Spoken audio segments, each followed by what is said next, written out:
Yo, what's up guys? Welcome to the channel. This video is about this power distro you see beside me. I'm going to go through the build process. First, there's going to be a two-part series. The first series is going to be about the chassis, the building and the designing of the chassis.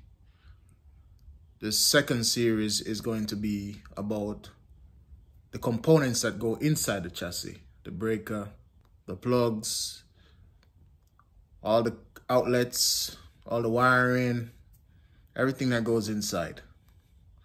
So stay tuned. This one's going to be a good one. Yeah, yeah, action sound.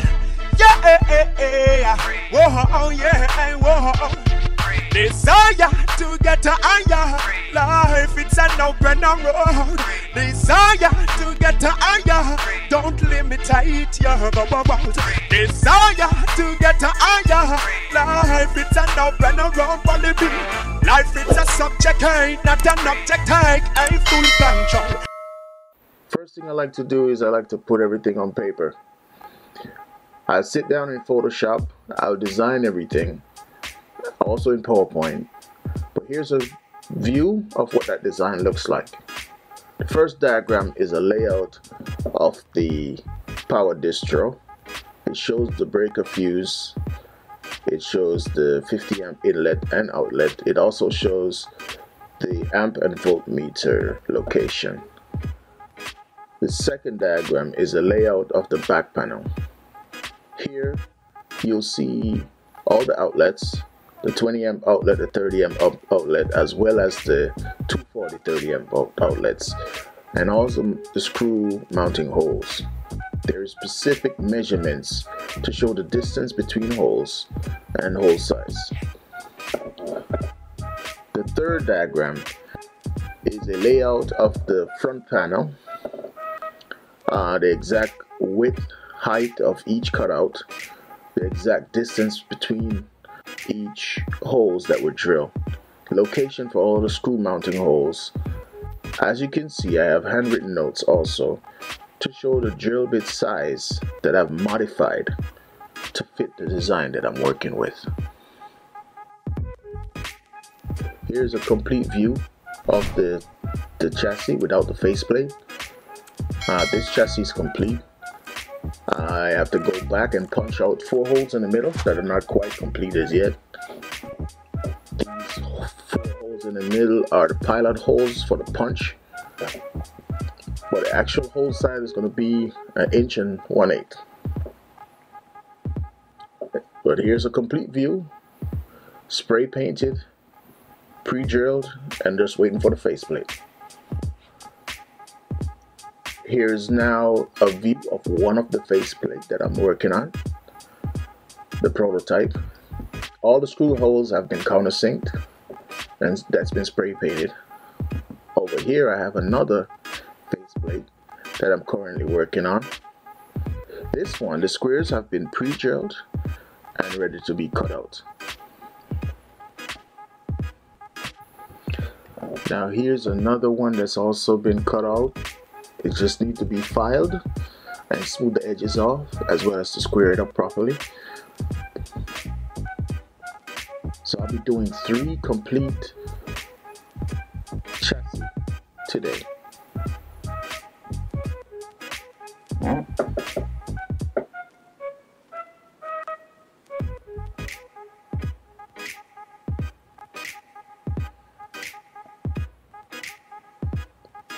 Here's my drilling station, my drill press where I'll be doing all my drilling.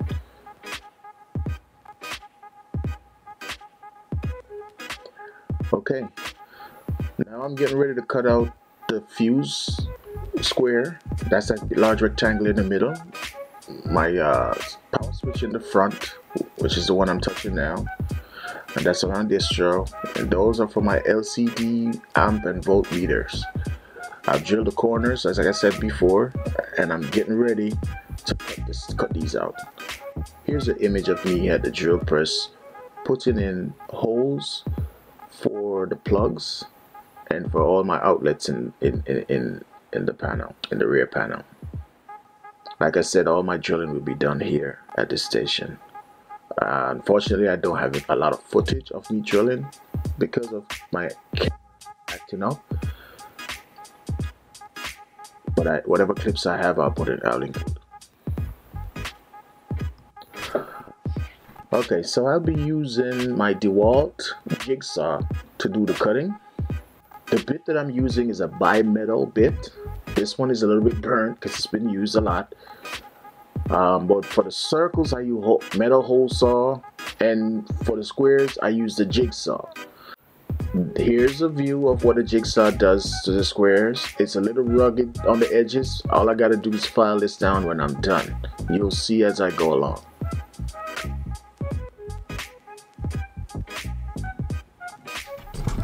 Don't tell anyone I wear glasses, alright?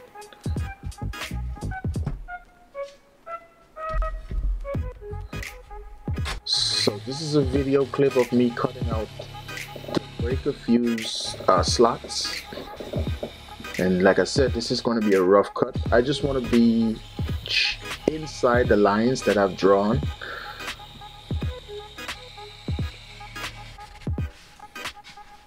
Obviously, there's easier way than doing this, but this is the ghetto shop, so this is the poor man's way of getting it done.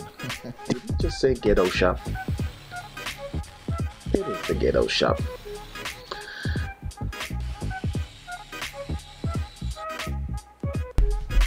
One thing I forgot to use is my ear protection. This thing is loud, so let me get that real quick. I'll be right back. Yeah, safety first, dude. So with my ear protections in, I'm ready to go again.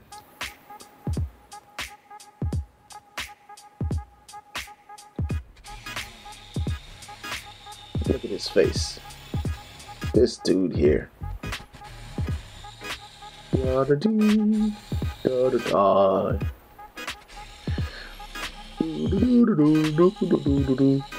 You can see the smoke. Oh, I just saw flames. You saw that? I saw flames. There's sparks flying anyway. The bit is pretty much worn out at this point. He's gonna figure it out that he needs to change his bit in a second. Let's give him a few seconds to figure that out. Now please, make sure you have a few of these bits on hand because you're gonna go through them like... Here's a plate. And here's my cutout. Oh, isn't that beautiful? Isn't that beautiful? Woo. Alright, so you guys ain't got to sit here and watch me do every little one. So I'm gonna, you guys gonna be going through this double time. Figured out he needs a bit, a new bit. The rest of them out. If you're using force to finish the cut, that means your bit is done. You need a different bit. Look at his face. Look at his, he's pushing. He's forcing. You see the flames? You see the sparks? You see the smoke? That bit is changing black. blades. Oh, look at this dummy. Oh, look. Yes, it's hot, fool. It's hot. Dummy. One thing I gotta say, you gotta get a couple of these blades. Keep these handy because I think this is my third one. All right, because it does eat them up, the blades, but it's worth it. It's better than paying to get it done. Overall, I think I've went through maybe 4 blades, and the 4 blade gave me 4 face blade and one back panel. So you'll be going through a lot. Make sure you have them handy. There is easier ways out there to cutting this out. You could use square punches. I do not have any of those. Starting to cut a little faster. New blade. Yeah, dude. You should have been changed that blade. Look at that jigsaw go. Fresh new set of teats.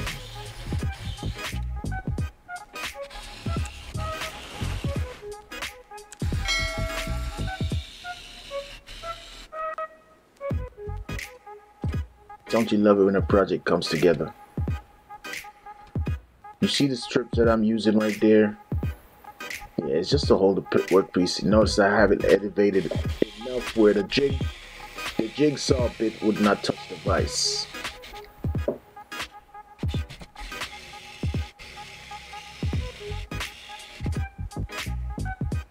I'm starting to use a little bit more force now. Luckily this is the last one, the last faceplate, so I'm not going to change it. Just keep going.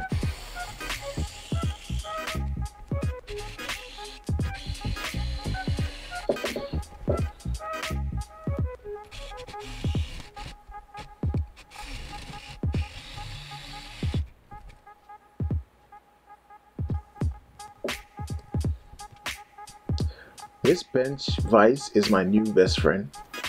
Before this, I used to clamp stuff to the workbench and try to clean it up that way. You talk about a headache. But since I've gotten this vise, it's made things so much easier. Pay no mind to the mess behind me. I'm still working on the cabinets, and the videos for that is coming out soon.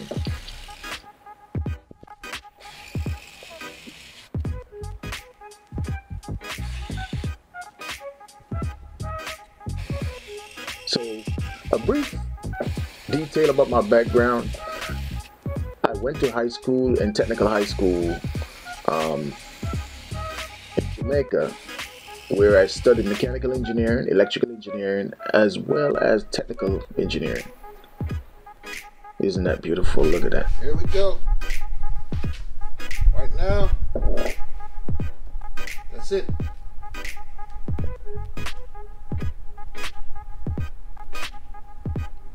That's it.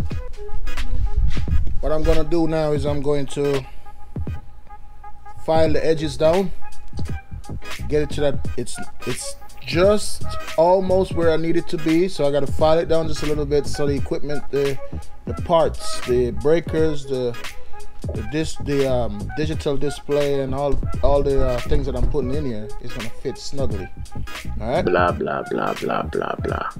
So what he's getting ready to do, as he said just now, is file down all the high points to make sure the breakers can fit in there properly.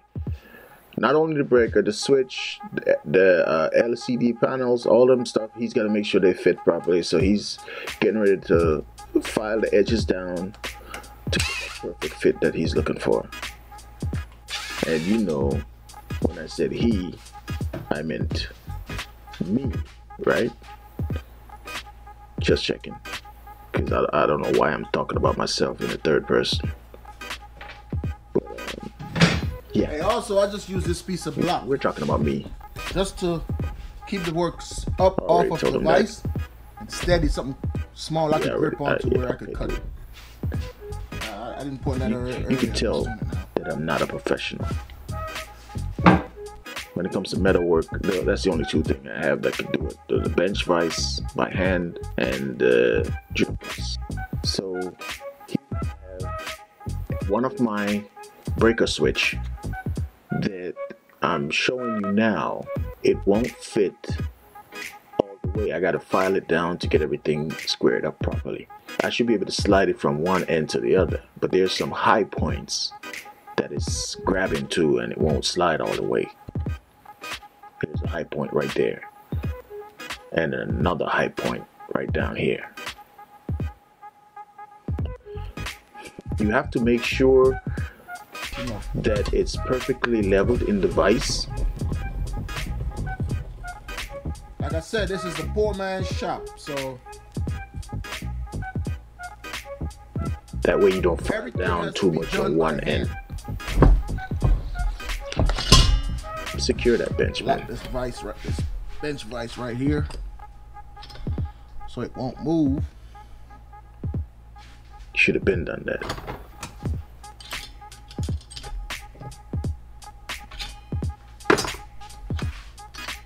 All right. It's behind you. It's behind you. He's looking for the file. Turn around. There you go.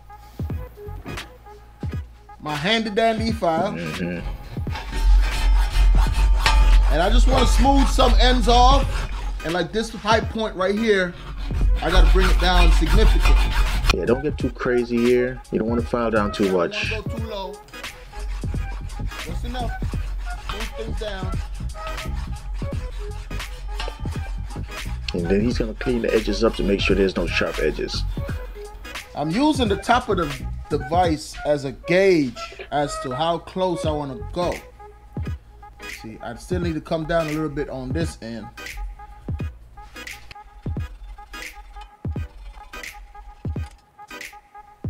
So flip it over. Flip it over and do the same thing. Do the other side. Make sure it's not crooked in there.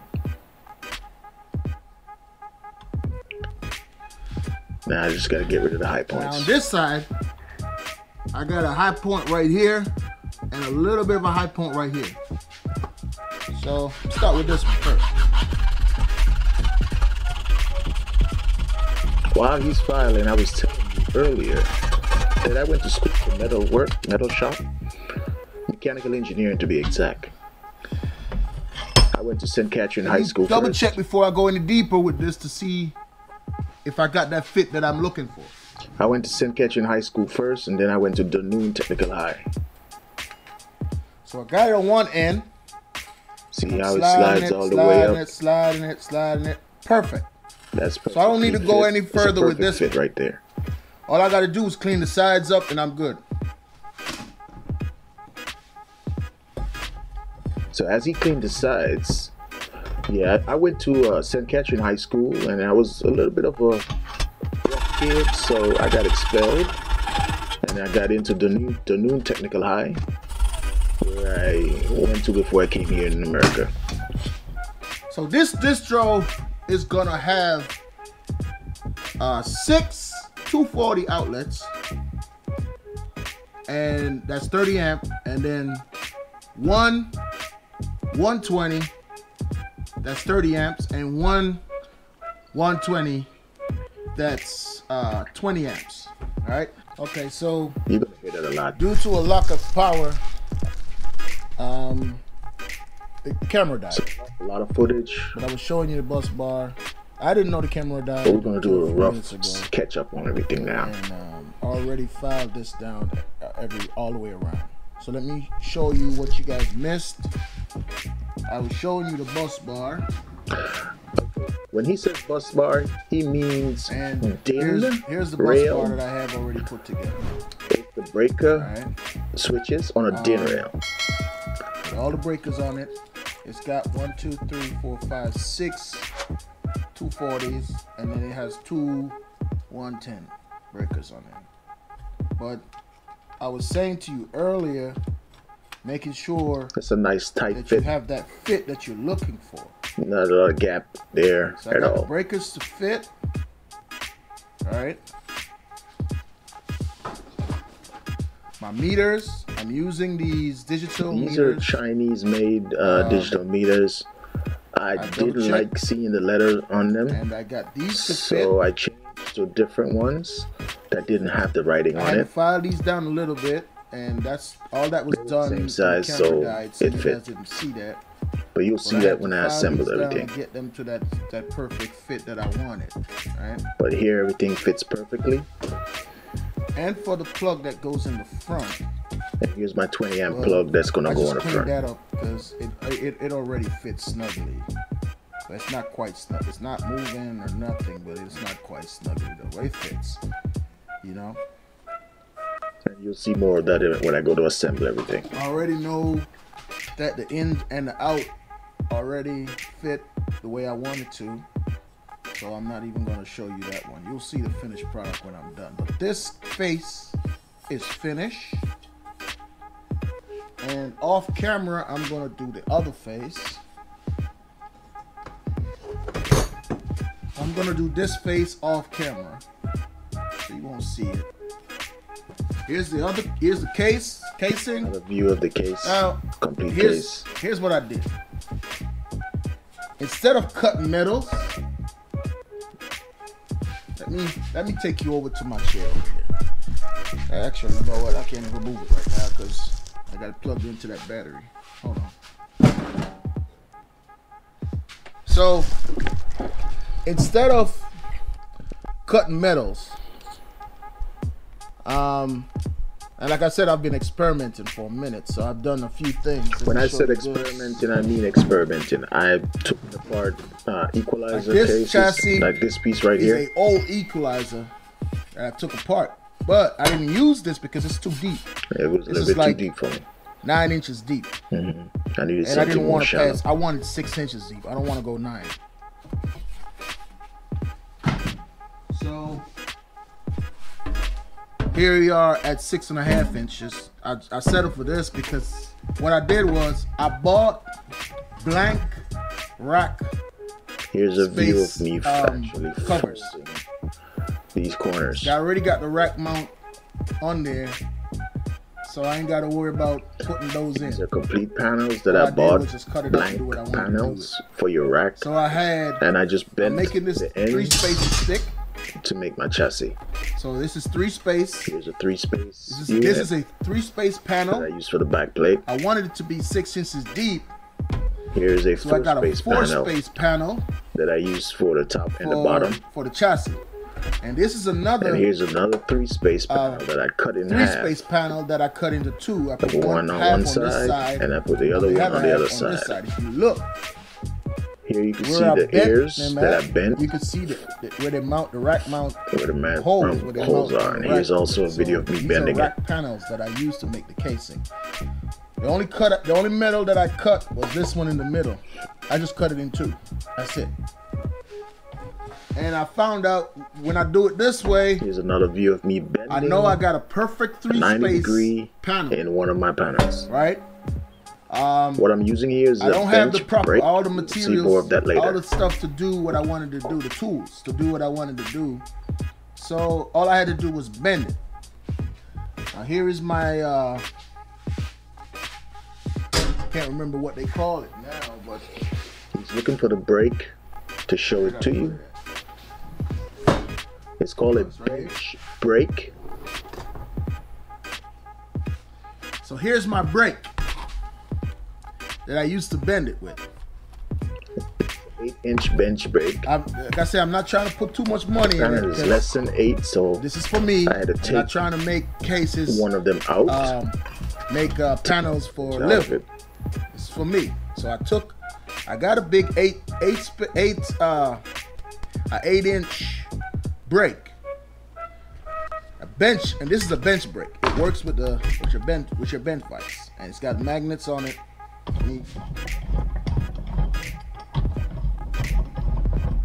If you haven't seen one of these before, that's why I'm showing. Maybe you haven't seen this before. So that's why I'm showing you attached to your bench vise by magnet. So it comes to 2 parts. One has a goes blade. onto your bench. The other part has a groove in it that's a 90-degree angle.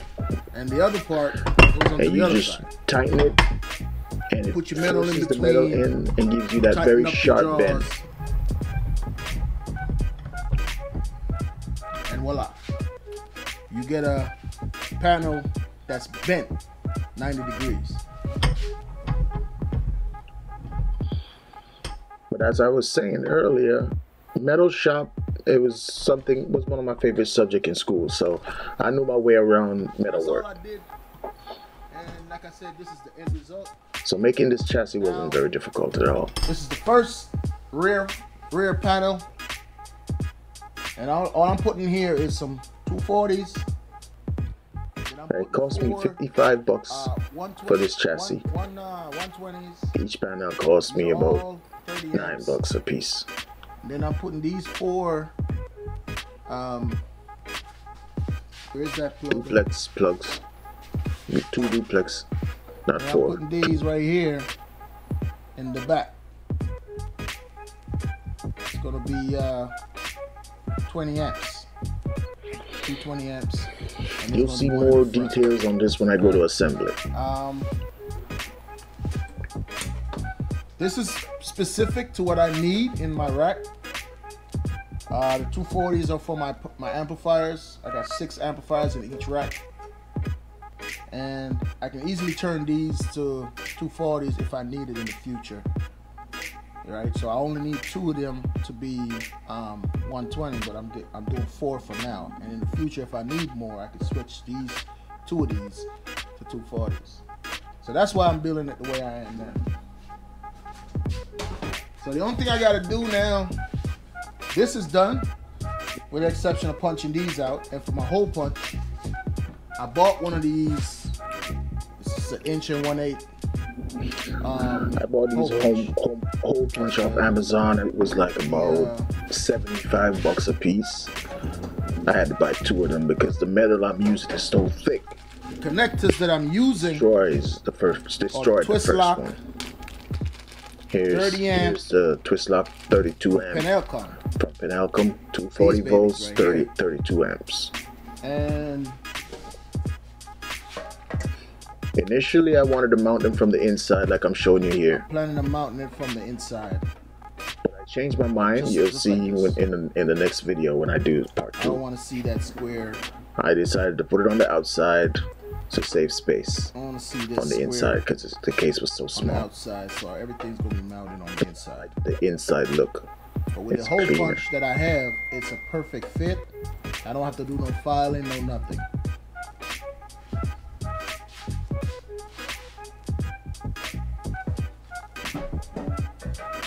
So I have 2 more of these I gotta put together.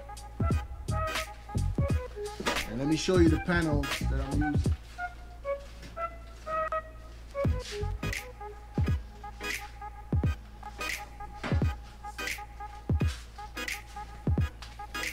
Here's the 4-space panel. Here's one of the 4-space panel. Before I bent them, I'm gonna bend these joints, these ends. That's gonna be my bottom and top plates.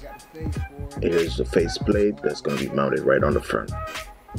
And I gotta do the back panel and the sides. That's it. So I got 2 more cases to build, and that's gonna be it for my cases. So one of the things that I have to do is paint the chassis when I'm finished. You guys saw the painted product, but this is an image of me painting it, actually putting spray paint on there. I use a glossy black because that's what I had. I actually like the flat black because it's a lot more appliance looking like. The glossy black is a little bit too shiny. It's what I had, so I just use what I had.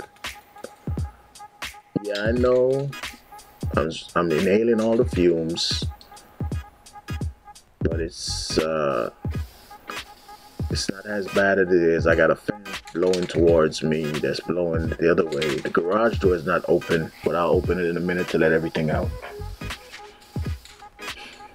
Well, there I go again. Professional. Look at that go. Look at that dude go. Look at that dude go. He's a professional. One thing I can say about building this distro is you get exactly what you want. The cost of it is not cheap. This unit cost me $1,100 to make, and I believe it's sold on the street for $1,600. I would suggest go ahead and pay the $1,600 and get it done. But for me, I have to know how. I'm a hobbyist. I'm a person who likes to do things myself. So if you've watched any of my videos, you've seen me created controller cases, rack enclosures, other things you've seen me done, speaker boxes, stuff like that. So I like to do these kind of things. I have a little history. I built, this is my 3rd distro. This is the first one that's rack mountable, but it is my 3rd distro ever made. First one was those breaker panels you get from Home Depot with some plugs on the side of it or sitting on a 3/4 inch plywood. That was my first one. The second one was that very first one upgraded to being inside a rack enclosure with the back of it, the plugs being on the back of that rack. That was my second one. And this right here is my 3rd one of 3, because I'm building 2 more to go with it. So if you've enjoyed this video as much as I enjoyed making this distro, go ahead and leave a comment down below. Let me know what you think. Don't forget to hit like and subscribe. Once again, this is just me sharing my experience, and also maybe you could learn something from it as well, you know. But thank y'all for watching. I'll see y'all in the next video. Yeah, whoa, yeah, action sound. Yeah, whoa, yeah, whoa. Desire to get to higher life, it's an open road. Desire to get to higher, don't limit it, yeah, go about.